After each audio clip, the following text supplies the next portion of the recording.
Hello, assalamualaikum.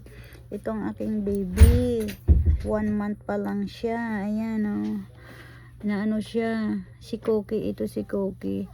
Naipit siya ng pintuan, hindi siya makalakad. Ngayon dinala ko po siya sa clinic. Sabi ng doktor, serious injury daw, hindi niya magagamot. So, inuwi ko po sa bahay para alagaan araw-araw. Hinihilot ko po yung paa niya. At saka, yung katawan niya, ganyan siya. Hindi siya masyadong nakakatayo. Yan. Yan. Hindi siya masyadong nakakatayo. Patomba-tomba siya. Yan.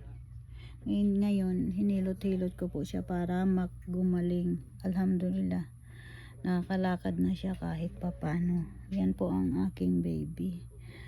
Marami pong salamat. Huwag niyo pong kalimutang mag-subscribe sa aking channel YouTube. At mag-like, mag-comment. Panoorin niyo po ang aking YouTube. Maraming salamat. Bye-bye.